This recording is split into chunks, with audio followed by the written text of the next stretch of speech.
Assamology চেনেলটোলৈ আপোনালোক সকলোকে স্বাগতম জনাইছো। আজি ভিডিঅ'টোত সৰস্বতী সন্মান লাভ কৰা সাহিত্যিকসকলৰ নামসমূহ উল্লেখ কৰা হ'ল। 1991 চনত কে বিৰলা ফাউণ্ডেশ্যনে সৰস্বতী সন্মান স্থাপন কৰিছিলে। প্ৰত্যেক বছৰে সৰস্বতী সন্মান কে বিৰলা ফাউণ্ডেশ্যনে প্ৰদান কৰে। এই সন্মানত 15 লাখ টকাৰ লগতে এখন সম্বৰ্ধনা পত্ৰ আৰু এক প্ৰতীক চিহ্ন প্ৰদান কৰা হয়। এই সন্মান সংবিধানৰ 8ম অনুচ্ছেদ উল্লেখিত 22টা ভাষাৰ ভিতৰত যিকোনো ভাষাত প্ৰদান কৰা হয়। এই বঁটা প্ৰথম প্ৰদান কৰা হৈছিল 1991 চনত। এই সন্মান লাভ কৰা প্ৰথম সাহিত্যিক আছিল হৰিবংশ ৰায় বচ্চন। 2023 বৰ্ষলৈকে সৰস্বতী সন্মান মুঠ 32 গৰাকী সাহিত্যিকক প্ৰদান কৰা হৈছে। 1991 চনৰ পৰা 2023 বৰ্ষলৈকে সৰস্বতী সন্মান লাভ কৰা সাহিত্যিকসকলৰ নামসমূহ উল্লেখ কৰা হ'ল। হৰিবংশ ৰায় বচ্চন। হৰিবংশ ৰায় বচ্চনক তেখেতৰ 4টা খণ্ডত প্ৰকাশিত আত্মজীৱনীৰ কাৰণে হিন্দী ভাষাত 1991 চনত সৰস্বতী সন্মান প্ৰদান কৰা হয়। ৰমাকান্ত ৰথ। ৰমাকান্ত ৰথক তেখেতৰ কাব্যপুথি শ্ৰী ৰাধাৰ কাৰণে উড়িয়া ভাষাত 1992 চনত সৰস্বতী সন্মান প্ৰদান কৰা হৈছিল। বিজয় তেণ্ডুলকাৰ। বিজয় তেণ্ডুলকাৰক তেখেতৰ নাটক কন্যাদানৰ কাৰণে মাৰাঠী ভাষাত 1993 চনত সৰস্বতী সন্মান প্ৰদান কৰা হয়। হৰভজন সিং। হৰভজন সিঙক তেখেতৰ ৰুখতে ঋষি নামৰ কাব্যপুথিৰ কাৰণে পাঞ্জাবী ভাষাত 1994 চনত সৰস্বতী সন্মান প্ৰদান কৰা হৈছিল। বালামণি আম্মা। বালামণি আম্মাক 1995 চনত তেখেতৰ কাব্যপুথি নিবেদ্যমৰ কাৰণে মালায়ালম ভাষাত সৰস্বতী সন্মান প্ৰদান কৰা হৈছিল। শামছুৰ ৰহমান ফাৰুকীক তেখেতৰ শ্বেৰ এ শ্বৰ আংগেজ নামৰ গ্ৰন্থখনৰ কাৰণে উৰ্দু ভাষাত 1996 চনত সৰস্বতী সন্মান প্ৰদান কৰা হৈছিল। মনুভাই পাঞ্চলী।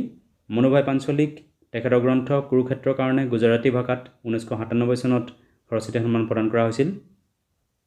শংখ ঘোষক তেখেতৰ কাব্যপুথি গন্ধৰ্ব কবিতাগুচ্ছৰ কাৰণে বঙালী ভাষাত 1998 চনত সৰস্বতী সন্মান প্ৰদান কৰা হৈছিল। ইন্দিৰা পাৰ্থসাৰথী। ইন্দিৰা পাৰ্থসাৰথীক তেখেতৰ নাটক ৰামানুজৰ কাৰণে তামিল ভাষাত 1999 চনত সৰস্বতী সন্মান প্ৰদান কৰা হৈছিল। মনোজ দাস। মনোজ দাসক 2000 চনত তেখেতৰ উপন্যাস অমৃত ফলৰ কাৰণে উড়িয়া ভাষাত সৰস্বতী সন্মান প্ৰদান কৰা হৈছিল। দলীপ কৌৰ তিৱানা। দলীপ কৌৰ তিৱানাক তেখেতৰ উপন্যাস কথা কও উৰ্বশীৰ কাৰণে পাঞ্জাবী ভাষাত 2001 চনত সৰস্বতী সন্মান প্ৰদান কৰা হৈছিল। মহেশ এল কুঞ্চাৰ।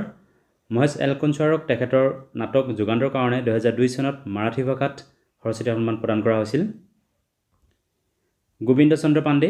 গোবিন্দ চন্দ্ৰ পাণ্ডেক 2003 বৰ্ষত ভগীৰথী কাব্যপুথিখনৰ কাৰণে সংস্কৃত ভাষাত সৰস্বতী সন্মান প্ৰদান কৰা হৈছিল। সুনীল গংগোপাধ্যায়। সুনীল গংগোপাধ্যায়ক তেখেতৰ উপন্যাস প্ৰথম আলোৰ কাৰণে 2004 চনত বঙালী ভাষাত সৰস্বতী সন্মান প্ৰদান কৰা হৈছিল। কে আয়প্পা পানিকাৰ। কে আয়প্পা পানিকাৰক তেখেতৰ কাব্যপুথি আয়প্পা পানিকাৰুডে কৃতিকালৰ কাৰণে মালায়ালম ভাষাত 2005 চনত সৰস্বতী সন্মান প্ৰদান কৰা হৈছিল। জগন্নাথ প্ৰসাদ দাস। 2006 চনত জগন্নাথ প্ৰসাদ দাসক তেখেতৰ কাব্যপুথি পৰিক্ৰমাৰ কাৰণে উড়িয়া ভাষাত সৰস্বতী সন্মান প্ৰদান কৰা হৈছিলে। নায়াৰ মাছুদ। নায়াৰ মাছুদক তেখেতৰ চুটিগল্প সংকলন তাউচ চমন কি মেইনাৰ কাৰণে উৰ্দু ভাষাত 2007 চনত সৰস্বতী সন্মান প্ৰদান কৰা হৈছিল।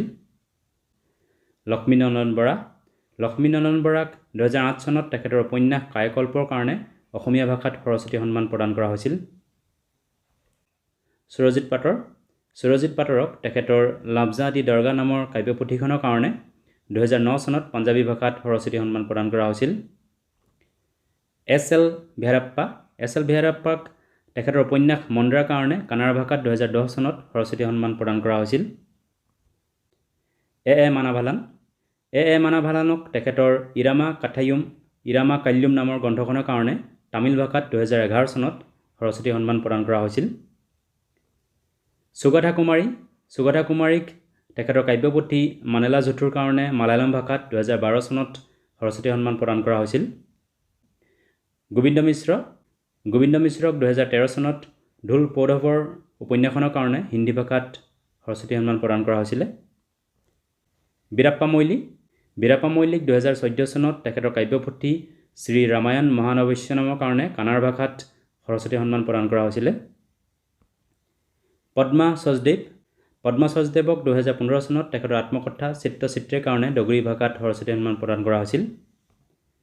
মহাবালেশ্বৰ শৈল।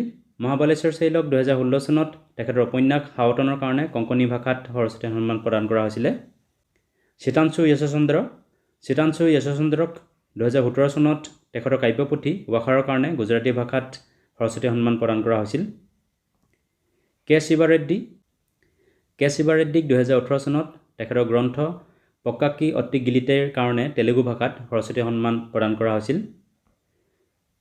ৱাসুদেৱ মহিক 2019 চনত তেখেতৰ চুটিগল্প সংকলন চেকবুকৰ কাৰণে সিন্ধি ভাষাত সৰস্বতী সন্মান প্ৰদান কৰা হৈছিল। চৰণ কুমাৰ লিম্বালেক 2020 বৰ্ষত তেখেতৰ উপন্যাস সনাতনৰ কাৰণে মাৰাঠী ভাষাত সৰস্বতী সন্মান প্ৰদান কৰা হৈছিল। ৰামদৰস মিশ্ৰক তেখেতৰ কাব্যপুথি মে তো ইহা হুৰ কাৰণে হিন্দী ভাষাত 2021 চনত সৰস্বতী সন্মান প্ৰদান কৰা হৈছিল। আৰু 2022 বৰ্ষত সৰস্বতী সন্মান লাভ কৰিছে শিৱাশংকৰীক তেখেতৰ আত্মকথা সূৰ্য বংশমৰ কাৰণে তামিল ভাষাত সৰস্বতী সন্মান প্ৰদান কৰা হৈছে। ভিডিঅ'টো চোৱাৰ বাবে ধন্যবাদ। যদি ভিডিঅ'টো ভাল লাগিলে লাইক কৰিবলৈ লগতে চেনেলটো ছাবস্ক্ৰাইব কৰি ল'বলৈ অনুৰোধ জনালোঁ। ধন্যবাদ।